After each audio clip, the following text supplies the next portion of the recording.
Hello everyone, welcome back to my channel, Mercy Vlog. Look at me there. Look at me.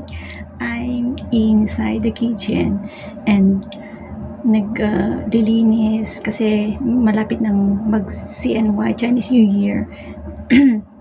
So, kailangan maglinis, punas-punas dito, tanggalin lahat mga ng mga gamit, punasan isa-isahin. Ayan guys, for until Friday, kailangan matapos ko lahat ito. Babaliktarin ko yung buong bahay. Charing! So, ayun nga guys, good morning, good afternoon, good evening sa ating lahat dyan, mga OFW, na kasing ganda ng panahon ngayon na hindi masyadong malamig. So, ayun, konting update lang sa parating na Chinese New Year. So guys, ayun, kanina pa ako nagsimulang maglinis. Kumbaga, of course, naglagay na ako ng aking gloves. Para naman maprotektahan yung aking kamay kasi gumagamit ako ng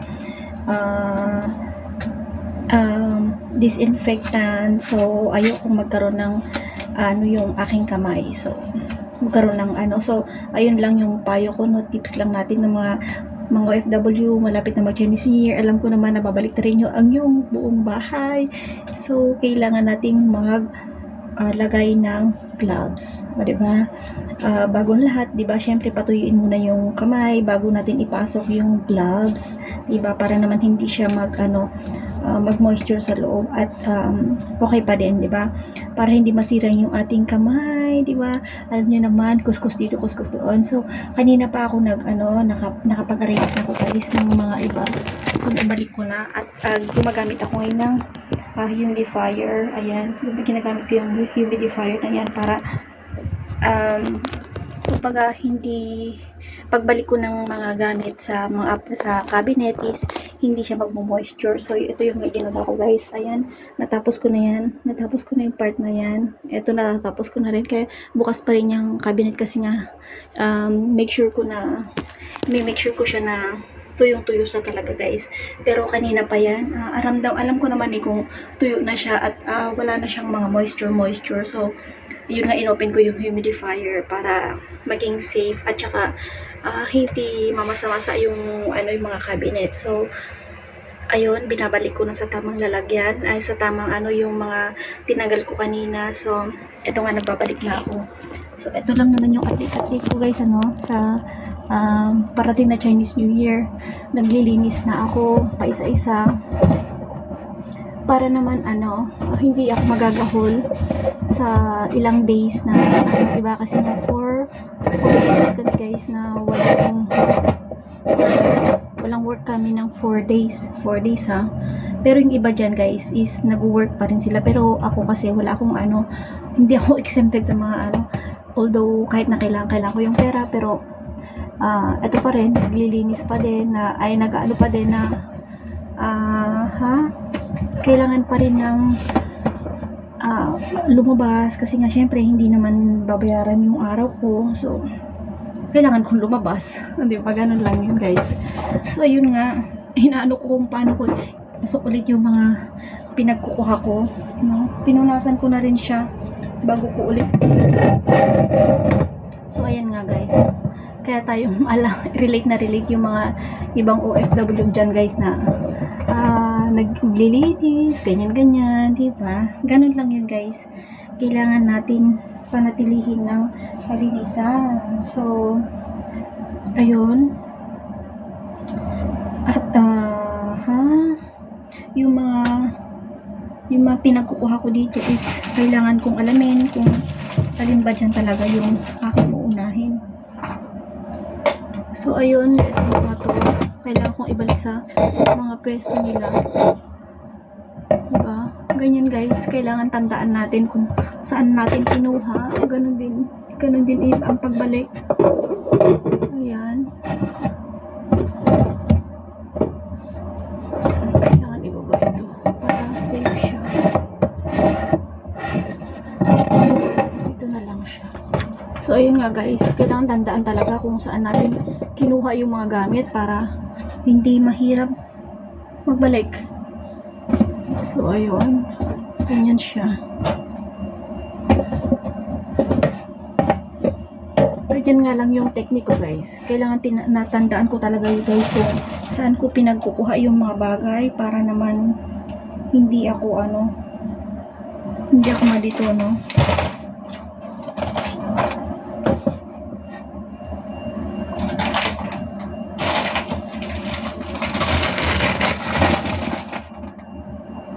So yun, marami pa dito sa baba. Kailangan kong ilagay sa tama. Kasi baka mamaya magkulang yung space ko eh. Naku, mahirap na. Mahirap magbalik ng dito. Ayun, meron pa dito sa baba.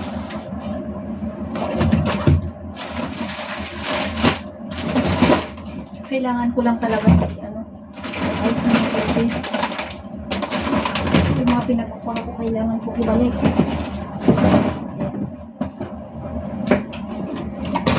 Diba? Ganun lang yun guys. Dapat alam kung saan ibabalik yung mga na pinagtatanggal. Ayan. Diba? Yung mga stocks kasi ito guys. Stocks. So kailangan ko lang ibalik sa tama.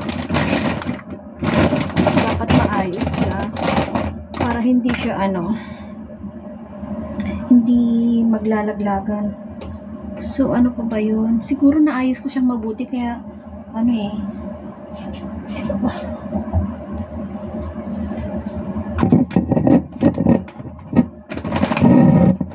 Ayan, kailangan talagang nasa ayos yung paglalagay para hindi siya para maganda siyang tignan at hindi naman ibalik, diba?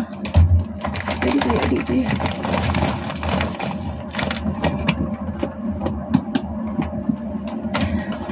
Tignan ko kung kakasya dito sa kabila.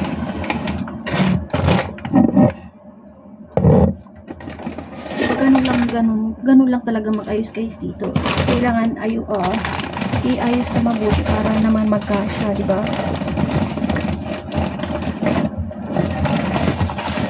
Para siya magkasya, kailangan balik sa tamang ayos.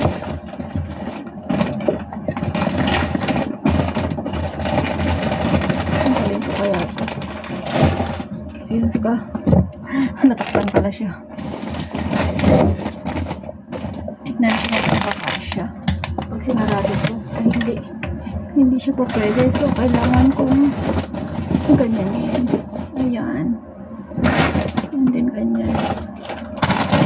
Ayan, diba guys, ang hirap talagang ibalik sa dati kung hindi ka marunong magtansya. Dapat maibalik ng maayos. Diba, ganyan lang yan. So, ganun lang naman yung update natin, no? Alam naman natin, dito pa lang yan sa kusina, inabot na ako ng ilang oras, ha? Pakitulong, guys.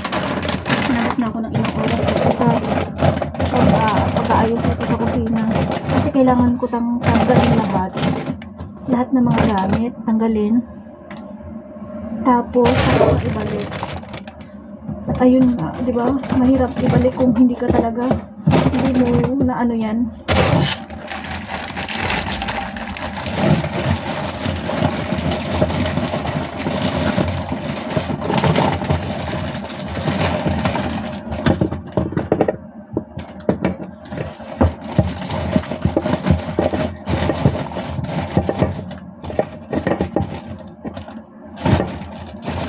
Ang pagbabalik talaga is kailangan pulido siya. Pulidong mailagay ng mabuti. Tignan ko kung kakaya. Okay naman siya. Ayan. So far, nag-okay naman yung aking pinagagawa. Diba? Kasi ang hirap guys na ang hirap na ibalik ulit sa dati. So, ganyan lang yan. Ganyan ko siya. Para naman hindi ako maano ng space dito sa baba mamaya. Meron pa ba space? Dami kasi mga abubot guys. Kailangan talagang ayusin mabuti. Pag hindi maayos ang paglalagay, hindi mo maibabalik sa tama. At magkukulang ka pa ng space. Kaya kailangan natin i-ayos na mabuti. Ayan, ganyan. Kaya dito sa baba.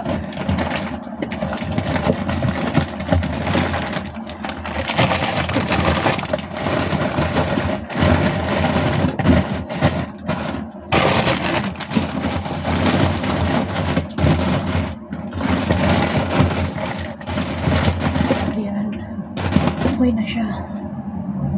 Hindi yan babagsak basta-basta. Kailangan maayos kasi ang paglalagay para ano, hindi siya mauulong basta-basta. I-turn ko siya.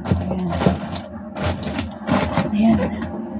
Ayan, okay na siya dito sa isang ano. Pero sa totoo lang guys ang laki ng tulong ng ano. Okay na siya. Ayan, okay na. Yung mga ibang cabinet okay na siya. Dito na lang, itong side na to. Kailangan ko ayusin na mabuti. Ito. Hindi ko siyang ilagay ng ganyan. Ayan. Ayan.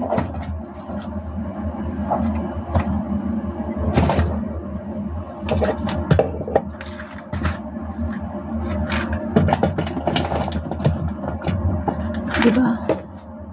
Hanggat kaya pang isisiksik mo talaga. Kasi once na inano mo yan guys, kailangan maayos talaga yung paglalagay para sakto siya. O diba?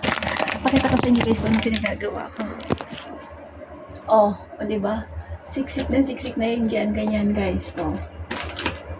Maayos na siya yan dyan. Ganyan na yan. Tinanggal mo yan, o ganyan lang yan. See? Parang store na rin. Ganyan ginagawa ko din sa store namin guys. Kailangan pulido. Pulido yung paglalagay. So, ayun. Ito naman yung next na gagawin ko.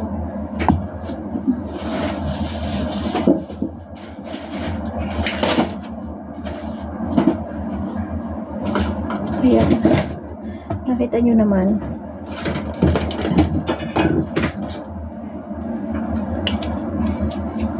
Kailangan maayos siya talaga. See? Ayan. Iba kaloka lang.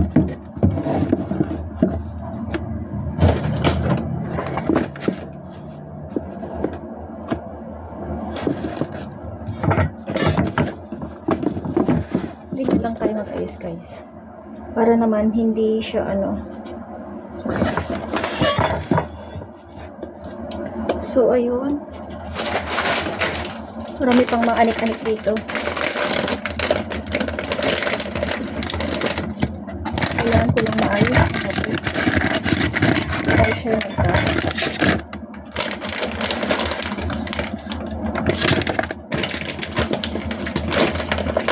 Ayan, ganyan lang talaga guys. So, ayun. Hanggang dito na lang guys. Nakapagod pero may ano rin yan, may price din yan guys pagkatapos ng Chinese New Year. Siyempre, isipin mo starting Saturday 4 days guys yan na wala kaming pasok. So pera din ang kailangan din namin. So ayun, hanggang dito na lang. Happy Chinese New Year! Bye bye, Mars TV Vlog.